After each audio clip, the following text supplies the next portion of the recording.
nada de casas y dijo, mira, ese es un buen lugar para iniciar una iglesia. Yo supongo que compartió la idea con algunas personas levantaron la mano, espero hayan sido más de 4, levantaron la mano y dijeron, queremos ser parte de ese proyecto. Pero alguien, lo que quiero compartirte el día de hoy es que alguien levantó la mano antes que esas 4 personas. Y esa persona se llama Dios.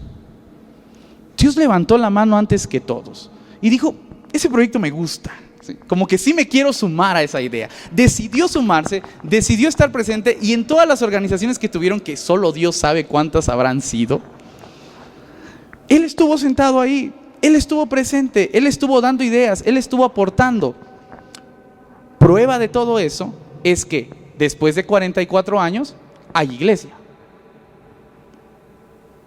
Dios ha estado ahí, sentado, ha estado presente, ha estado dando ideas. Y que a pesar de todo, y a pesar de las situaciones que hayan pasado en todos esos 44 años, Dios ha estado levantando la mano constantemente, Muchas veces para los que hemos organizado algo y los que normalmente lo hacemos, sabemos que iniciar algo es difícil, ¿no? Pero mantenerlo, eso es 100 veces más difícil, ¿a poco no? Uno puede iniciarlo, puede echarle ganas, mantenerlo, eso es verdaderamente complicado. Cuando se trata de una iglesia, eso se multiplica por 10 o por 100, ¿no? Es todavía más difícil. Dios entonces inicia esta iglesia, viene con nosotros, pero como en todo proyecto, hay momentos buenos, hay momentos no tan buenos, hay momentos en el que uno ya quiere desertar y quiere decir, no, pues ya mejor terminemos aquí e iniciemos otra cosa, ¿verdad? Dios entonces nos va a mostrar en su palabra este texto bíblico con el cual quiero terminar esta primera parte, y es el texto de Habacuc. Cuando Dios había iniciado un proyecto junto con su pueblo de Israel, tenían problemas graves, tenían serios problemas, estaban pasando el peor de sus momentos, todo el mundo quería desertar, y la pregunta de uno de los integrantes pues más fuertes de todo ese proyecto se llamaba Habacuc.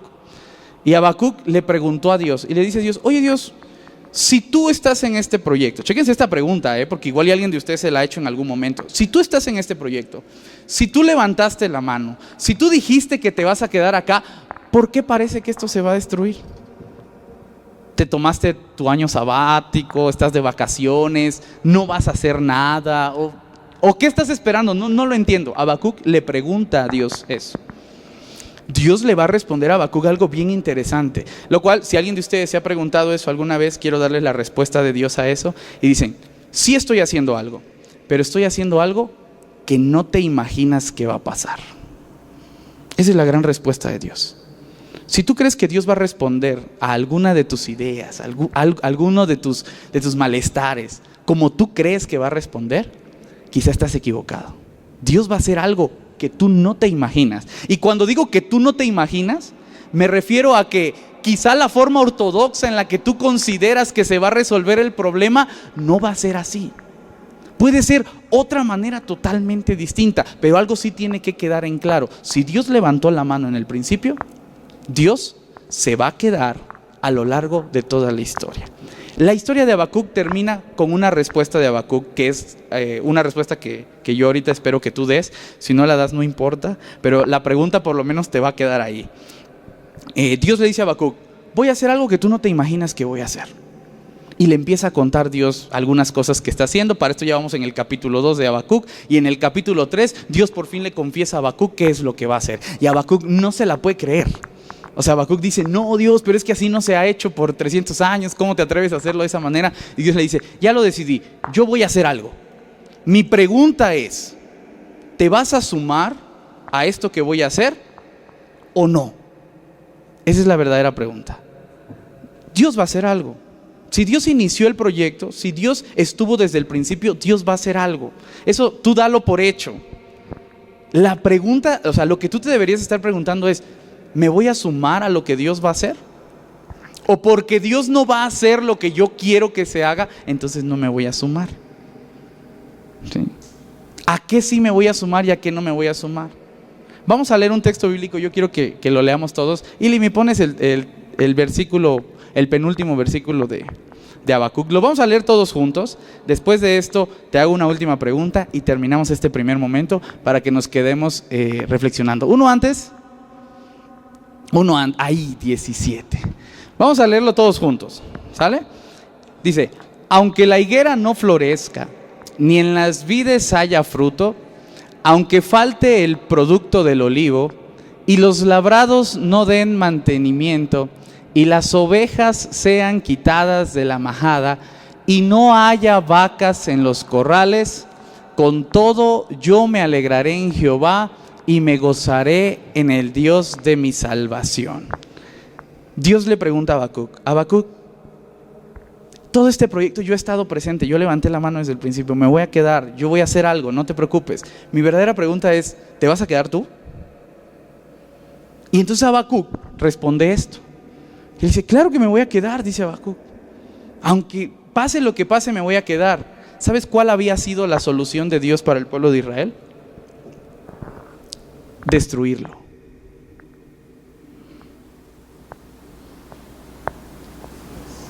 La solución de Dios para el pueblo de Israel fue destruirlo. Le dijo: los voy a destruir, y un remanente, ese es el que voy a rescatar. Sí voy a hacer algo, le dijo Habacuc, pero es algo fuerte. ¿Te vas a quedar a pesar de eso? Y Habacuc responde esto: no te estoy diciendo que Dios nos va a destruir, ¿verdad? Ya todos están espantados así de... No, me refiero a que incluso si tal fuera la magnitud de la solución de Dios, si fuera algo descabellado que tú no te imaginas, si fuera algo fuera de lo normal, si fuera algo que nunca ha pasado en el Dorado, si fuera algo totalmente diferente, pero esa fuera la forma en la cual Dios va a actuar, ¿te quedarías? Esa es la verdadera pregunta. ¿Sí me explico? ¿Sí pude darme a entender? Repito y terminamos. Alguien dijo: en ese cerrito vamos a levantar una iglesia. Dios levantó la mano y dijo: yo me sumo. Y por 44 años Dios ha estado sumándose. Alguien preguntó: Dios, pero es que parece que esto se está acabando. ¿Será que te has ido, que no vas a estar acá? Y entonces Dios le responde: sí estoy, y voy a hacer algo que no se imaginan que voy a hacer. La verdadera pregunta es: ¿te vas a sumar? ¿Te vas a quedar a pesar de que ni te imagines cómo va a ser esa solución? Aunque la higuera no florezca, ni en las vides haya fruto, con todo yo me alegraré en Jehová y me gozaré en el Dios de mi salvación.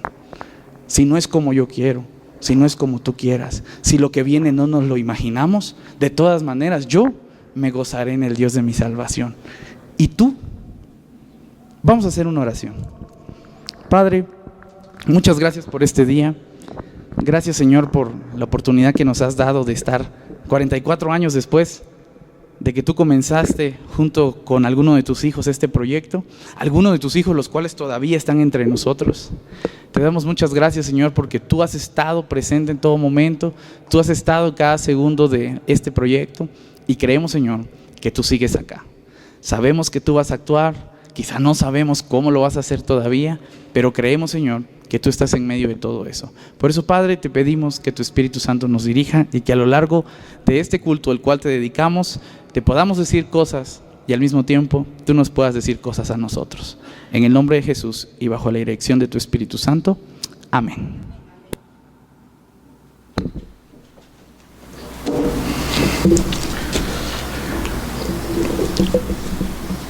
Buenos días todavía. Querido hermano, el Señor lo llama a usted aunque se oponga. Pero Él tiene un horario. Y cuando Él dice ya, aunque se oponga. Me pidieron que expresara unos momentos de mi vida en la Iglesia del Pacto desde sus inicios. No soy de los primeros. Mi vida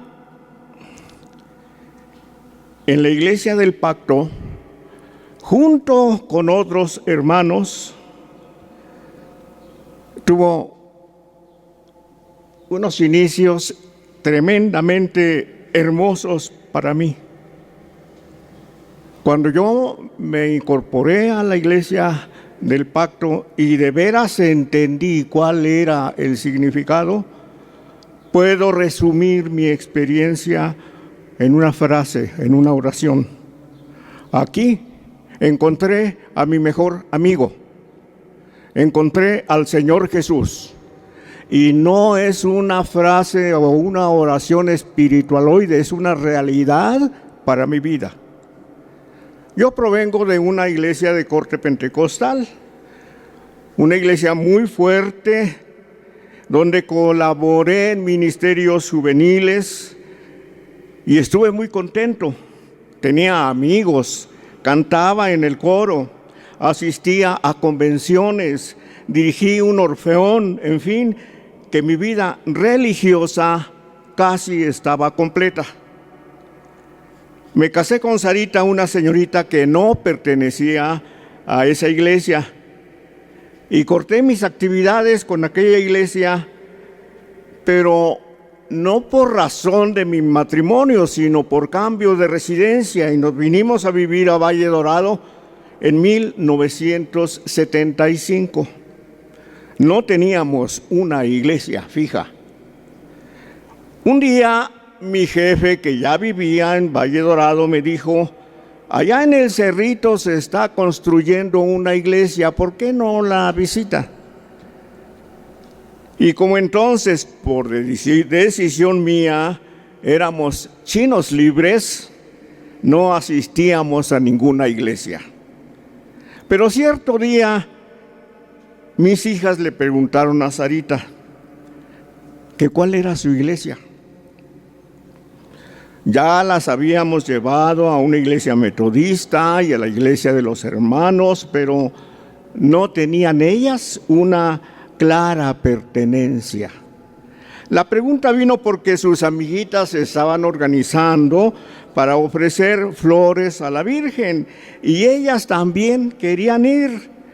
Entonces Sarita me dijo: Miguel, ¿qué estamos haciendo o qué estás haciendo? No estamos haciendo nada para llenar su inquietud y su formación espiritual. Y como ya sabía yo de esta iglesia, un domingo, nos dispusimos a venir para echarle un ojo, a ver si nos gustaba. Los misioneros nos recibieron con mucho gusto, con una sonrisa en los labios, y se llevaron a nuestros hijos a la escuela dominical, en donde estuvieron muy contentos. Y empezamos a venir como los cometas. Un domingo sí y 2 meses no.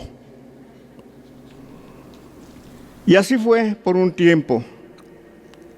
Un día le dije a mi esposa: me gusta esta iglesia y vamos a seguir viniendo, pero no me voy a involucrar para nada. Eso dije yo, pero el Señor me tenía otros planes. Un viernes por la tarde llegó un misionero ecuatoriano, Roberto González, y me dijo: vamos a un estudio bíblico. Y fuimos. Era en casa de la familia Hoyo. Y uno de los viernes posteriores, ya de regreso a casa, me preguntó: ¿y de qué iglesia vienes tú?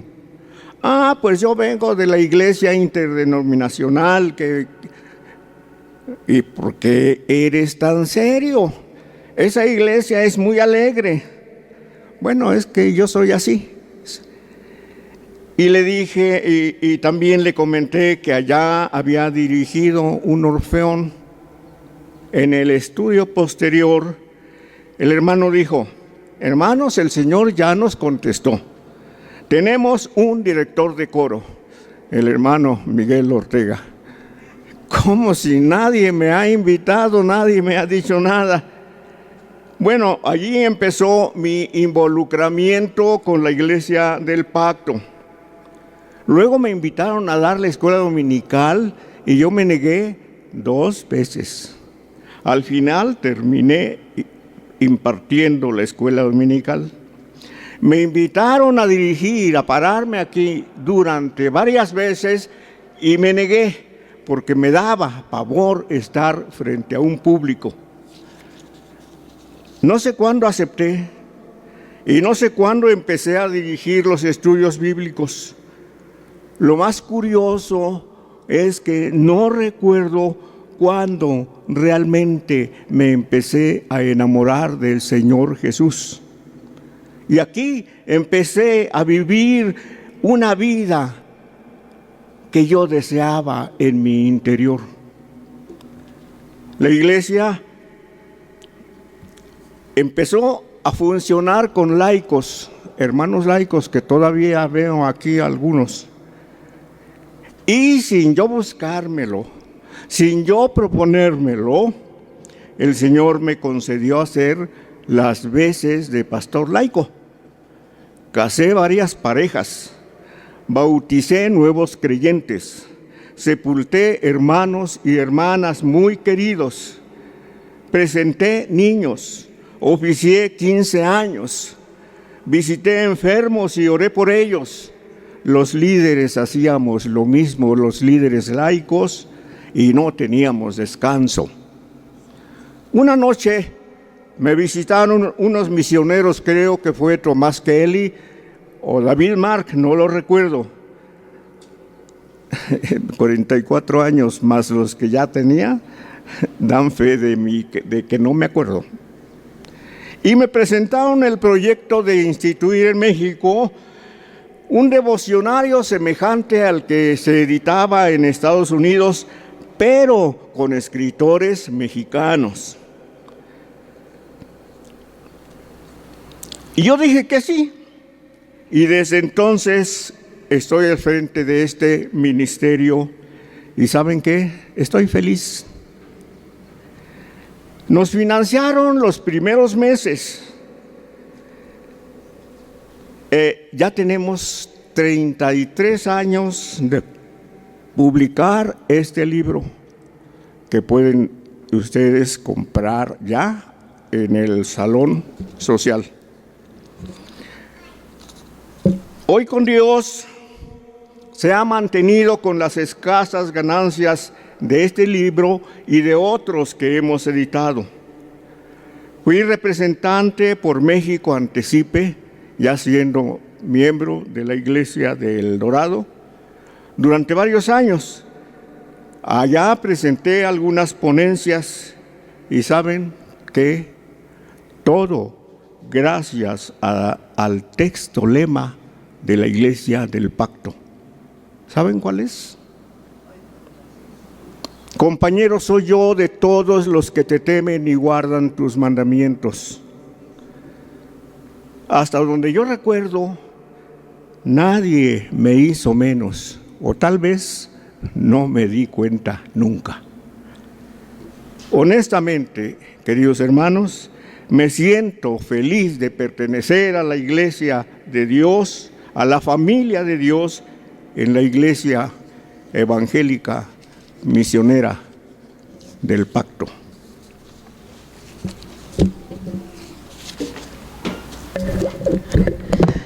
Buenas tardes, hermanos. Espero que no se duerman, porque ha habido como que muchas pláticas relacionadas con historia, con acontecimientos, y pues a lo mejor extrañamos los cantos y otras cosas que normalmente suceden durante el culto dominical. Me dijeron que hablara de una semblanza de la iglesia, y pues la palabra semblanza como que abarca ciertamente algo de lo que se pretende decir, porque una semblanza es como describir alguna persona o algún acontecimiento que ha tenido, que ha vivido en su vida. Y hablar de una semblanza de la iglesia pues es muy largo. Son 44 años de aniversario. En realidad la semblanza abarca más de 44. La fecha que según se dice, porque se hizo una semblanza escrita en esta Biblia, que a lo mejor muchos de los que tienen poco en venir no la conocen. Es una Biblia que, con la ayuda de Miguel Ortega, cuando estaba en la Sociedad Bíblica, del hermano, sobre todo Alfredo Tepox, que qué bueno que estás aquí, te hemos extrañado, pero hoy, bueno, para darte reconocimiento y gratitud, se hizo esta versión de la Biblia en el 30 aniversario de la Iglesia Evangélica del Pacto. Y dentro de esta Biblia, las primeras hojas, se hace una semblanza con muchas fotografías, con historia escrita en su gran mayoría por los actores e iniciadores de la obra. Vale la pena, lo dejo ahí en el tintero, a las gentes de la iglesia actualmente, líderes, pastor, etcétera, de que esta semblanza que está aquí escrita se imprimiera en una forma adicional, para que, así como le entregamos a la gente que nos visita por primera vez o segunda vez, o los nuevos miembros de la iglesia, reciban esta semblanza y tengan algo del antecedente de esta iglesia como organización. En 1974, quiero tomar esa fecha, de acuerdo a esta semblanza escrita en esta Biblia, una pareja de misioneros norteamericanos, Marlan Enns y su esposa Farron, que después se cambiaron el nombre porque era costumbre, y no sé si siga siendo costumbre de algunos misioneros, tratar de que sus nombres sean nacionalizados, por así decir, a que las gentes los entiendan más. Entonces Marlan se llamó Jorge, se autonombró Jorge Enns, y Fern se autonombró Connie Enns. Su hijo Ricardo, él no se cambió de nombre, él siguió llamándose Richard.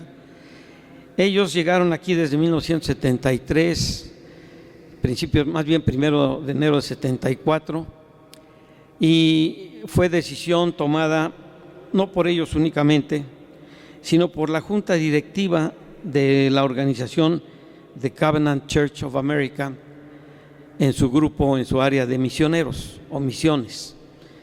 Los señores hermanos Enns ya habían sido misioneros antes en Ecuador, y habían regresado a Estados Unidos después de varios años. Ellos iniciaron obras en Ecuador y después volvieron a tomar el reto, la invitación de Dios, así lo quieren ellos decir, y nosotros lo repetimos, de venir a México. En México, la Iglesia del Pacto de Covenant Church ya había tenido una experiencia, no en la Ciudad de México, sino que había tenido ya muchos años de tener misioneros en Oaxaca, porque en Oaxaca algunos de los hermanos inmigrantes que se iban a trabajar allá conocían el Evangelio, estudiaban y se convertían a Cristo y regresaban a Oaxaca. Y en Oaxaca muchos de estos hermanos que por allá fueron, iniciaron obras en Oaxaca. De hecho, hubo misioneros del pacto que se fueron a tratar de enseñar y de preparar a los hermanos oaxaqueños en la Iglesia del Pacto. Pero allá no se llamó Iglesia del Pacto. No lo tomen mal, mis hermanos, si hay algún oaxaqueño aquí, pero los oaxaqueños siempre han sido muy especiales, muy individualistas, con doctrinas no tan solo en lo religioso, en lo político y en todo, muy especiales. Si uno conoce la historia, sabe por qué. La cuestión es que ese grupo que estaba ya en Oaxaca duró muchos años, y sí hubo algunos inicios de congregaciones, pero no hubo un fuerte o un crecimiento real. Entonces dijeron, hemos tenido tantos años en Oaxaca y no ha habido resultados, pues ¿qué vamos a hacer? Bueno, pues a lo mejor, yéndonos a las grandes ciudades, se inicia una obra del pacto, y entonces decidieron establecer una obra en la Ciudad de México.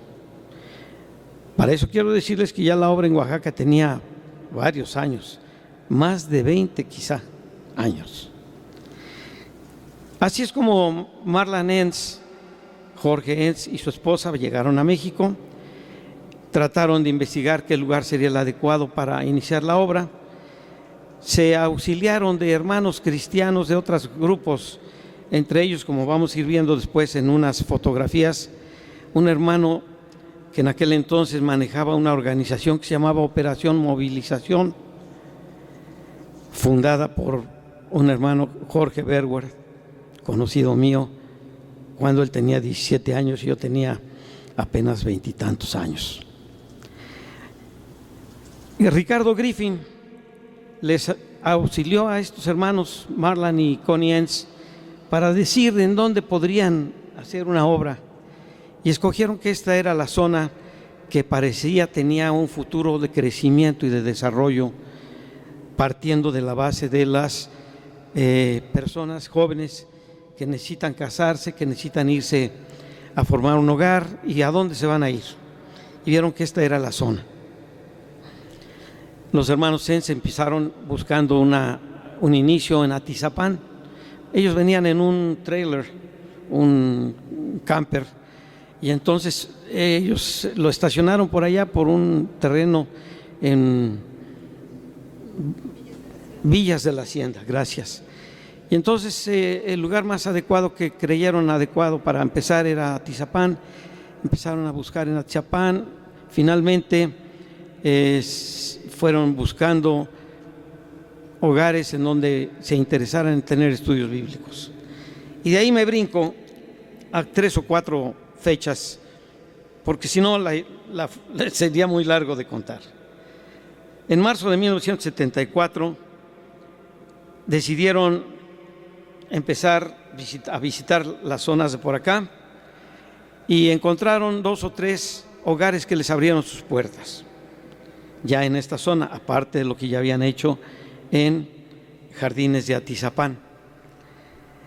Uno de los hogares que abrió sus puertas o que encontraron simpatía fue de Rosalía Montaño, que extrañamente no está aquí hoy, pero ella fue una de las primeras personas que abrieron las puertas de su casa a los hermanos Enns. En Pirules, ahí se hizo uno de los primeros estudios bíblicos. ¿Quién conoce a Rosalía Montaño? Muchos. Bien. Otro de los hogares que abrieron sus puertas y mostraron interés, y ahí se inició estudios bíblicos, fue el hogar de Isaías Trujillo y Connie Trujillo en Valle Dorado. No están aquí los hermanos, lamentablemente. Deseo, oro y pido, y creo que algún día los volvamos a tener presentes. Y de ahí en adelante el trabajo de visitar casas, de empezar estudios bíblicos, de enseñar, creció abundantemente. Se extendió hacia Ciudad Satélite, que es donde conocíamos o teníamos ya un grupito de gentes por allá, también iniciado por otro misionero que no era del pacto. Y finalmente, cuando el grupo creció, el día 12 de abril de 1975, los hermanos Enns decidieron hacer un primer culto dominical en su casa. No sé si algunos de los que están aquí estuvieron presentes, creo que no. Bueno, yo levanto la mano. También, sí es cierto, Ricardo, Rebeca y también Queta, en la casa de los hermanos Enns. Ahí se hizo el primer culto dominical. Habíamos un buen número. Como era de costumbre de estos hermanos, siempre preparaban con mucho amor y con mucho trabajo, y no menos dinero, que nunca nos pedían. Algunos bocadillos, pastelitos, cafecito, que era lo que animaba para poder atraer a las gentes.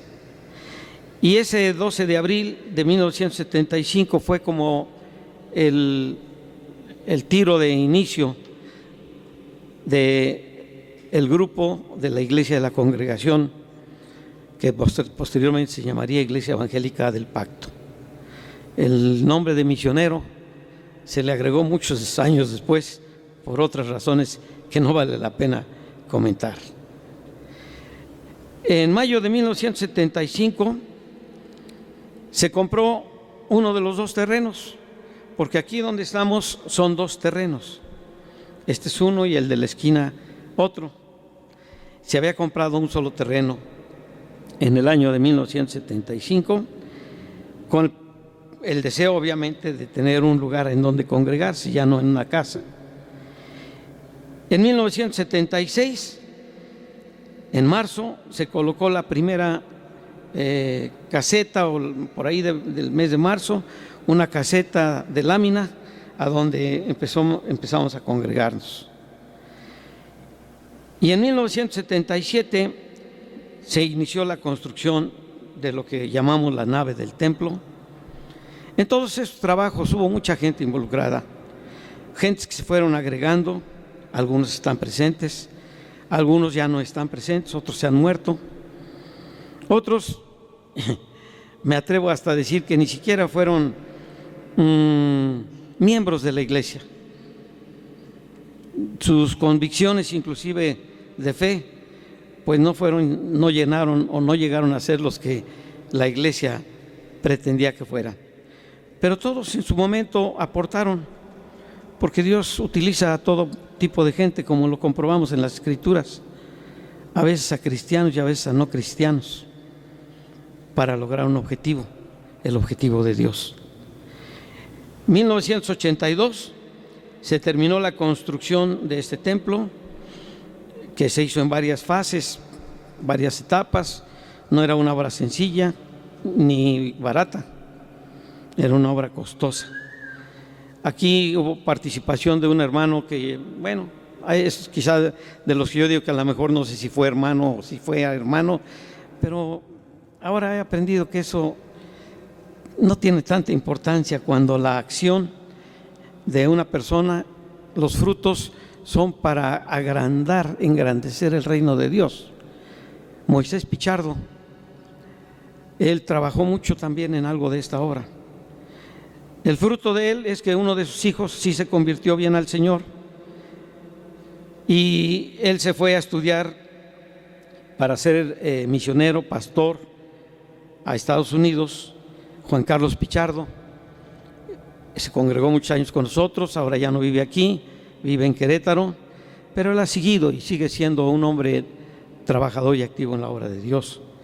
Adolfo Morales, el arquitecto que está también por aquí todavía, fue el que tuvo la bendición también que Dios lo usara para terminar el trabajo de arquitectura y de construcción de este lugar. 1982 se terminó. ¿Qué más puedo decirles? De esa fecha para acá, la iglesia ha tenido múltiples acontecimientos, situaciones hermosas que van de lo sublime a veces a lo deplorable.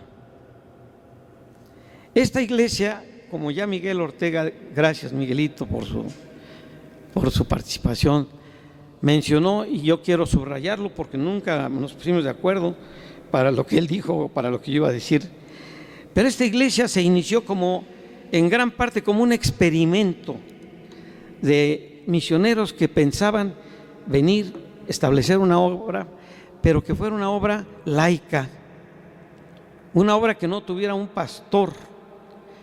Y en esas condiciones esta obra duró más de 15 años sin tener un pastor. Sí, asesorado, dirigido, conducido, alimentado, haciéndola de árbitro a veces por los misioneros. Pero esta obra se inició, subrayo, como un experimento para ver qué pasaba o qué pasaría con una iglesia que no tuviera como principio un pastor. Y yo dije hace unos momentos que la experiencia fue fantástica, de lo sublime también a lo deplorable, porque no es el método lo que funciona o no funciona, no es el pastor o los pastores los que funcionan o no funcionan. ¿Saben quiénes son? Somos nosotros, el cuerpo, los miembros de la iglesia, los que funcionamos o no funcionamos, los que funcionamos a veces bien, a veces regular. Paréntesis, no recuerdo tu nombre, hermana, por lo cual me disculpas. Estaba yo en la entrada saludando y dando un volante, un programa. Llegó una hermana y pues, me vio: hermana, tiene muchos años que no te veo. Dice: sí, hermano, pero ya estoy aquí, ya estoy regresando al redil. Y me quedé con la idea, regresando al redil. Qué bueno que todavía hay un redil y que el lobo no se ha comido a todas las ovejas, porque aunque haya poquitas, todavía hay un redil. Bienvenida, hermana, al redil, porque mucha gente ha pasado por esta iglesia. Me atrevo a decir que más de miles o varios centenares, y de aquí han salido gentes para otras iglesias, como es bien sabido. Algunos siguen activos, algunos no. Pero el tema de esta semblanza es que, como dijo el pastor en su primera participación del mensaje, cuando se inicia el proyecto, lo importante es que Dios esté presente. Y si alguien se quiere afiliar o llegar, bendito sea Dios. Habrá muchos otros que llegarán. Pero el proyecto de Dios sigue adelante, conmigo y sin mí. Con pastor, perdóname, no te ofendas, pastor Merari, o sin pastor. Con misionero y sin misionero. Con diácono y sin diácono. El proyecto de Dios sigue, porque Dios es su proyecto. Gracias, Señor. Hoy, 44 años, al continuar este proyecto de Dios, pues hay mucha gente aquí que no conoce la historia. Y siempre ha sucedido, no nada más en esta iglesia, en muchas iglesias y en muchas organizaciones, que llegan gentes nuevas, bien intencionadas, nuevas en el Evangelio, deseosas de hacer, deseosas de aportar, algunas pensando: ya llegó Juan Camamey y ahora van a saber cómo se maneja una iglesia o cómo no se maneja. Ha habido de todo. Bendigo a Dios porque el Señor sigue siendo el Señor. Algunos se quedan, algunos se van. Dijo un hermano, y no voy a decir su nombre, dijo: yo de aquí no me voy aunque me corran, aquí me voy a morir. Y me dio tanto gusto, me edificó esas palabras que dijo. Casi las hago mías, porque suele suceder que por los vaivenes de los miembros del ser humano, de los líderes, de los pastores, de los diáconos, de los etcéteras, a veces la causa se daña. Pero el Señor sigue adelante, como dice un cántico: el Señor marchando va y su pueblo con él estará. Quiero terminar esta semblanza mostrando algunas fotografías, no son muchas, para recordar algunas de esas gentes que estuvieron presentes. Hay muchas fotografías, ojalá y aparezcan por ahí, porque deben de estar en la iglesia, en el archivo de la iglesia, no en el archivo de una familia o de una persona. Aquí está algo de la construcción en proceso, ya les di más o menos las fechas. Por cierto, esto es interesante, esta iglesia tuvo también en sus épocas de grandeza cultos a las 9 de la mañana para la gente de habla inglesa. Venían aquí gentes extranjeras, gentes que trabajaban en las Naciones Unidas, gentes de muchas organizaciones o empresas de habla inglesa. Y tuvo también su pastor, el pastor Gordon Donahoe y Hope Donahoe, lindos misioneros que se dedicaron también a la obra inglesa. Y algunos hermanos que medio hablaban inglés, bueno, yo no me fui, pero algunos sí, se quisieron pasar a la iglesia de habla inglesa para practicar su inglés, no para otros temas. Bueno, el Señor también les bendijo y el Señor también les hizo crecer y el Señor también en su momento pues les dio fruto y quizá acabaron en otras iglesias, pero también el Señor tuvo su proyecto de habla inglesa, por eso el letrero se ve en inglés y en español. He aquí los dos iniciadores, Marlan Enns y Fern Enns, llamado Jorge Enns, Connie Enns. Marlan Enns estuvo aquí el año pasado, me parece. Tiene 95 años de edad el día de hoy y está fuerte el Señor. Maneja, piensa, es un hombre especial, con gracia de Dios en su vida. Y su esposa, ella fue su esposa muchos años, murió. Marlan Enns se volvió a casar con otra segunda esposa. Su segunda esposa murió también. Y ahora a los 95 años, bueno, cuando estuvo aquí tenía 94, me platicó. Y en una plática de cuates, porque fuimos amigos, somos amigos, hablando de esposas, me dijo: yo creo que todavía el Señor tiene otra esposa para mí. Sí, adelante. Este es el lugar a donde los hermanos Enns llegaron en enero de 1974, en ese terreno de ahí de Villas de la Hacienda, con su camper, que algunas veces organizábamos algún estudio bíblico, algún día de campo con Ricardo, se acordará de ahí. Nos acostábamos allá en el campo, en nuestras tiendas de campaña, teníamos nuestras reuniones. Era una comunidad cristiana de relaciones personales más que de doctrinas diferentes. Ricardo Griffin, el hombre que ayudó a dirigir la estrategia de dónde empezar, vendiendo libros, tocando puertas, primero en Atizapán, después en Valle Dorado y en toda esa zona. Jorge y Ricardo Griffin planeando y escribiendo. Años después, cuando la iglesia creció, vieron que era necesario enseñar, entrenar a líderes nacionales, líderes mexicanos. Y vinieron o pidieron que llegara una nueva pareja, un hombre de Dios que está en la presencia del Señor, así lo creo, fervientemente, Gerardo Riz, y su esposa, que no está aquí, Nancy Riz.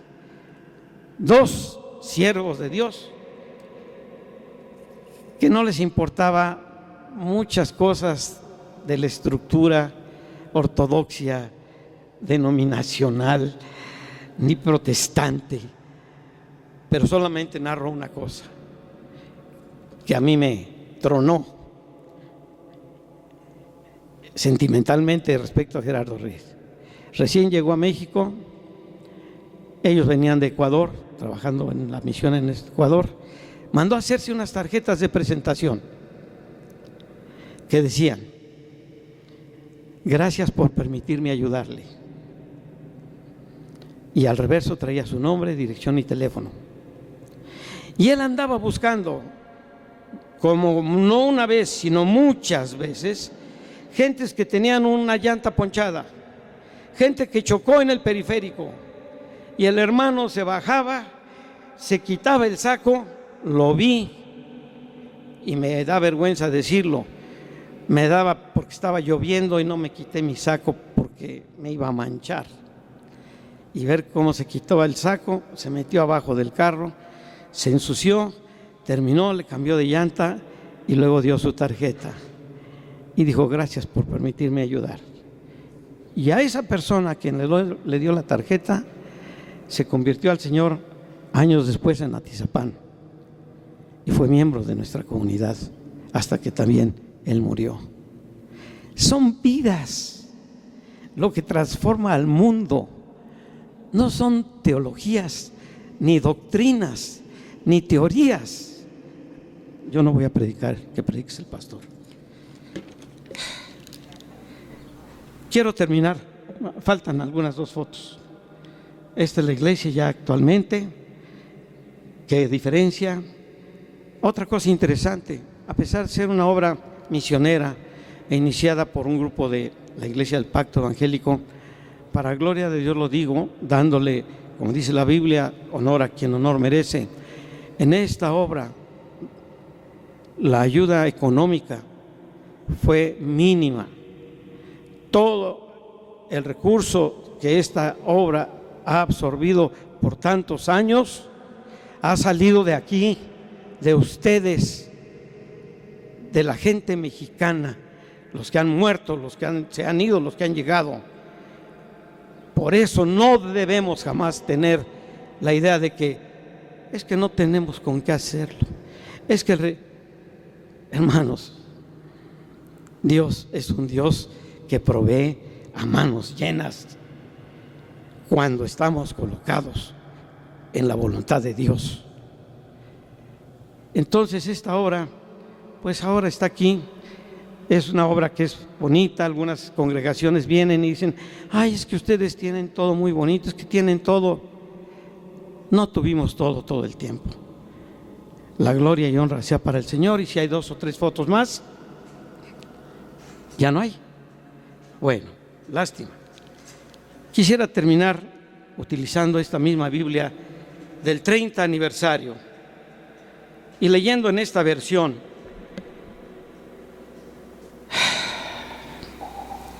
Caray, se me escapó, se me fue. Filipenses 3, que es muy conocido. Nada más que en esta versión me agrada.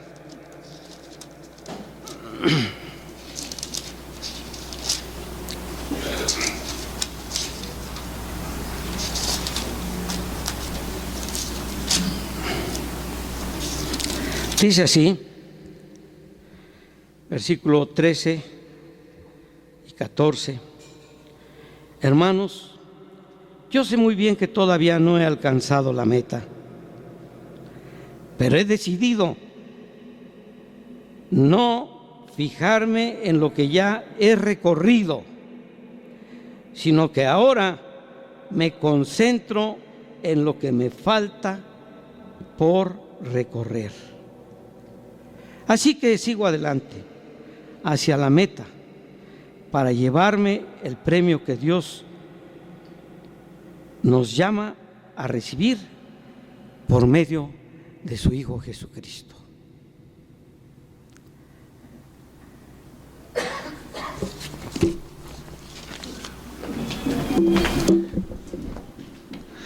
Familia, ¿alguien de ustedes sabe el nombre de la primera persona que pisó la luna? ¿Y de la segunda? Esa estaba más difícil, ¿verdad? El hecho es que el cerebro humano registra con más facilidad lo que llega primero, a la luna o a donde sea, porque el primero siempre abre una senda, marca un camino. En este caso planta una bandera o deja alguna marca en el cerebro. Todo esto para decirles que Dios, que es el primero en llegar a nuestras vidas, o que es el primero en llegar a cualquier proyecto, a meterse de lleno en alguna situación, en algún proyecto, es aquel que va a dejar una huella, aquel que va a dejar una marca y que la deja bien, pero bien clavada en nuestros corazones. Es un Dios que deja algo tan, pero tan profundo que difícilmente se diluye. Ahora imagínense, hermanos, que todos ustedes son hebreos, actúen como hebreos. Ni saben cómo son los hebreos. Sí. Y imagínense que acaban de salir de Egipto. ¿Estarían felices o estarían tristes? Felices porque en Egipto eran esclavos, entonces aquí ya estarían un poquito más contentos. Ahora imagínense que después de salir de Egipto se encuentran con que los ejércitos del faraón vienen detrás de ustedes. ¿Cómo se sentirían? Asustados, nerviosos, aquí con temor. Ahora imagínense que después de que el ejército viene detrás de ustedes, se abre el mar, pasan en medio, se cierra el mar y se acaba todo el ejército de Egipto. ¿Cómo se sentirían ustedes del otro lado del mar? más felices, más contentos y todos alegres. Ahora, por más años que pasen a lo largo de la vida, la historia de que en alguna ocasión el mar se abrió es una historia que ha quedado grabada en los corazones de todos, particularmente de los judíos, quienes cuentan que es su historia y quienes lo vivieron en ese momento. Eso nadie lo va a poder negar. Hermano, ¿alguien de ustedes puede negar que Moisés fue un gran líder? ¿Alguien de ustedes puede negar que con Moisés al frente ese pueblo tuvo experiencias impresionantes como pueblo?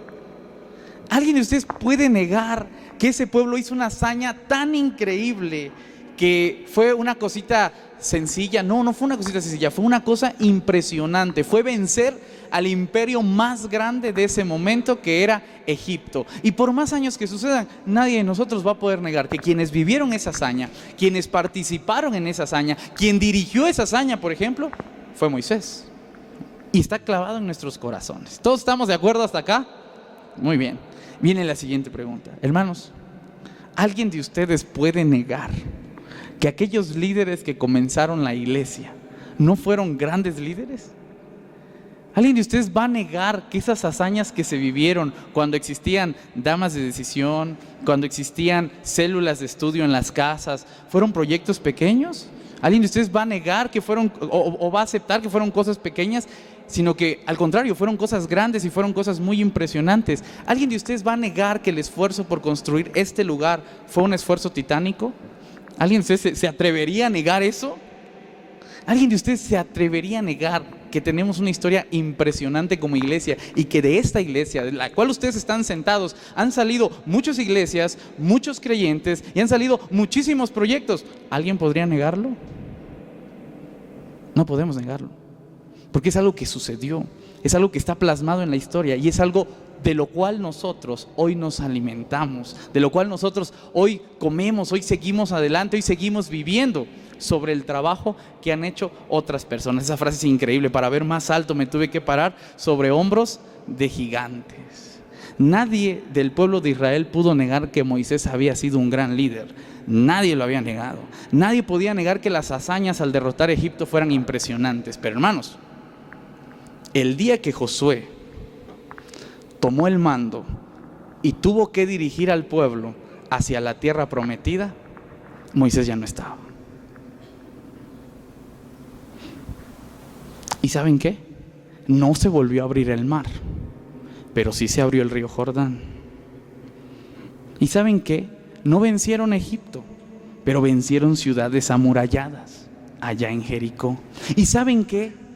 Quizá aunque al principio las victorias de Josué fueron impresionantes, también perdieron batallas.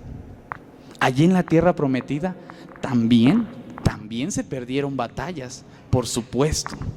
Sin embargo, a pesar de todo eso, algo bonito de celebrar un aniversario es que podemos recordar la grandeza que tenemos delante de nosotros. Y al mismo tiempo tenemos que reconocer la responsabilidad que tenemos delante de nosotros para continuar con la historia. Muchos de los que comenzaron la historia de la iglesia del Pacto del Dorado ya no están.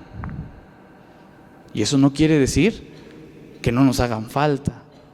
Eso no quiere decir que no sean grandes personas. Eso no quiere decir que no hayan sido grandes líderes. Lo fueron. Muchos de los que iniciaron esos grandes proyectos no estarán en los próximos 10 años, 15 años, 20 años. Yo no estaré aquí dentro de 100 años. A ver si me toca, aquí está vivo 128 y me toca verlo. Hermanos, las historias no empezaron con nosotros y no van a terminar con nosotros. Pero hace muchos años alguien levantó la mano. Ese fue Dios. Y dijo: yo me sumo a ese proyecto. A mí ese proyecto me gusta y yo voy a estar ahí. Y por muchos años, desde que el mar se abrió hasta el día de hoy, Dios ha estado viendo cómo los proyectos pasan, cómo gente impresionante ya no está, pero gente impresionante va a llegar. Porque si alguien está presente, ha estado presente y va a seguir estando presente, no es usted, ni soy yo, es Dios. El día que nosotros dejemos de creer que las cosas van a funcionar porque Dios está y no porque nosotros estemos. ¿Sí? El día que nosotros dejemos de creer por fin eso, entonces quizá dejemos que Dios empiece a hacer su parte en el trabajo. Porque si alguien tiene más experiencia en este lugar, aunque seguramente la tiene, no es mi hermano Agustín, que puso la primera piedra, ni mi hermano Miguel Ortega, que inició el gran proyecto de Hoy con Dios, ni mi hermano Alfredo Tepox, que debe tener muchísima también. Hay quienes tienen más experiencia que ellos. Se llama Dios. Pero aunque llegue gente nueva, con nuevas ideas y bien creativos, no hay persona que sea más creativa para resolver un problema y para llevar de una generación a otra que Dios. Esta iglesia no va a dar el siguiente paso porque el pastor Merari, que está joven, dé nuevas ideas, o porque nuevos hermanos que están llegando con otra innovación den nuevas ideas. Esta iglesia tampoco va a dar el siguiente paso porque gente con mucha experiencia siga acá o ya no esté. Esta iglesia va a dar el siguiente paso y va a seguir avanzando y va a seguir trascendiendo porque hay alguien que desde el principio levantó la mano y dijo: ese proyecto me gusta. ¿Y cómo se llama, hermanos? Dios. Por eso hoy quiero contarles la historia de Dios en un domingo por la mañana. La verdad es que son las 7 de la mañana y Dios se despierta ilusionado cada domingo, listo para predicar y compartir sus sueños. La verdad es que son las 8 de la mañana y Dios ya está desayunando. Está pensando en qué nueva alegoría va a utilizar para compartirles el mensaje el día de hoy. La verdad es que son las 10 de la mañana y Dios tiene que salir temprano de su casa, por si acaso hay tráfico en la Ciudad de México, no vaya a llegar tarde. La verdad es que son las 10:45 de la mañana y Dios ya está sentado en este lugar esperando a que todos iniciemos. La verdad es que son 5 para las 11 de la mañana de cada domingo. Y Dios ya está viéndonos cómo vamos llegando, ¿no? Dios ya está viendo cómo está todo listo, cómo va a comenzar todo. La verdad es que son las 11 de la mañana y cuando el piano toca el preludio, Dios ya está dispuesto a hacerse presente en nuestras vidas. La verdad es que Dios no está presente solamente en el culto, sino que acabando Dios se va a tomar un cafecito con nosotros. ¿Cuántos van a tomar un cafecito hoy? La verdad es que acabado el domingo, el lunes Dios ya está pensando cómo va a seguir obrando en la vida de esta iglesia. La verdad es que son un sábado a las 5 de la tarde, hay junta de diáconos, por cierto, no se olviden. Y Dios ya está sentado ahí con la mano arriba diciendo: tengo algo que decir. Se me ocurre una idea fantástica para que las cosas se solucionen. Y Dios quiere opinar. La verdad es que Dios no se ha ido, hermanos. La verdad es que a pesar de lo que nosotros veamos y lo que nosotros sintamos y lo que pasa en nuestros corazones, Dios no se ha ido. La verdad, hermanos, es que aunque las cosas no sean como fueron en un principio, la verdad, hermanos, es que aunque las cosas quizá nunca volverán a ser igual, Dios no se ha ido. Dios está aquí. Dios está en medio de nosotros. Dios quiere decir algo. Dios quiere transformar algo. Dios quiere comenzar nuevas historias. Hermanos, no va a volver a abrir el mar. Se los prometo, no lo va a volver a hacer. Los muros de Jericó no van a volver a caer. Un niño no va a volver a tirarle una piedra en la cabeza a un gigante. No va a volver a pasar. Pero eso no quiere decir que no puedan pasar cosas nuevas. Eso no quiere decir que Dios ya no esté. Eso no quiere decir que Dios no esté planeando otras cosas para que sucedan. Eso no quiere decir que Dios no te vaya a utilizar a ti para que las nuevas historias que se cuenten dentro de otros 44 años estén las historias en las cuales muchos de ustedes estén presentes. ¿Sí? Han pasado 8 años desde que Beto llegó acá, nos cuenta. Yo esperaría que en los próximos 44, cuando celebramos 88, Beto va a estar ocupando el lugar de Miguelito Ortega ahora. Y va a decir: hace 44 años yo estuve ahí presente. Y hay niños y hay pequeños, y esos pequeños un día también van a contar su testimonio y van a decir cosas. ¿Saben por qué? Porque Dios está presente. Así que, hermanos, si ustedes ven que las cosas a veces no están como antes, si ustedes ven que no todo es como ustedes soñaron, si ustedes ven que hay algo que no sale bien, digan lo que quieran, pero no digan que Dios ya no está aquí. De verdad, digan lo que quieran, pero no digan que Dios no está aquí. Porque Él está aquí. Y si queremos que obre, lo único que tenemos que hacer es reconocer que está aquí, darle su lugar, escucharlo, estar atentos, a ver qué sueña, a ver a dónde nos quiere dirigir. Hermanos, es cierto, la iglesia del Dorado no necesita un pastor. Es cierto, la iglesia del Dorado no necesita diáconos. Es cierto, la iglesia del Dorado no necesita líderes. La iglesia del Dorado necesita a Dios. Y cuando nosotros veamos que está levantando la mano desde las 10:45 porque tiene algo que decir, y le digamos: Dios, ahora te toca a ti hablar, y lo escuchemos, entonces nos vamos a dar cuenta que Él todavía tiene sueños para los próximos 44 años. Hermanos, ¿cuántos de ustedes creen que Dios tiene un sueño para esta iglesia para los próximos 44 años? ¿Cuántos de ustedes van a ver lo que suceda dentro de 44 años? Ay, ¿quién levantó la mano? Ahí está. Testigos, apúntalo, anótalo. Dentro de 44 años van a seguir pasando cosas. Algunos van a estar presentes para dar testimonio, algunos no. Y eso no quiere decir que Dios ya no esté. Dios seguirá porque Él fue el primero en venir y va a ser el último en retirarse. Hermanos, felicidades, porque hasta aquí Dios nos ha ayudado y hasta aquí nosotros hemos permanecido. Que Dios les bendiga, hermanos. Vamos a hacer una oración. Les pido a todos que se pongan de pie.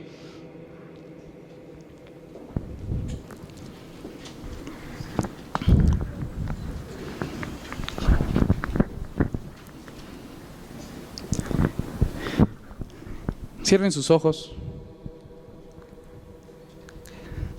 E imagínense que Dios está en algún lugar de aquí, también contento, listo para lo que viene, feliz por lo que ya pasó, alegre, satisfecho por todo lo que ha sucedido en este lugar, por todos los testimonios. Él está muy contento y también está preparado, está ansioso por escribir lo que sigue. Déjame leerte una parte de la Biblia. Tú sigue con los ojos cerrados y enseguida oramos. Fue Moisés y habló estas palabras a todo Israel y les dijo: este día soy de edad de 120 años, no puedo más salir ni entrar. Además de esto, Jehová me ha dicho: tú no pasarás este Jordán.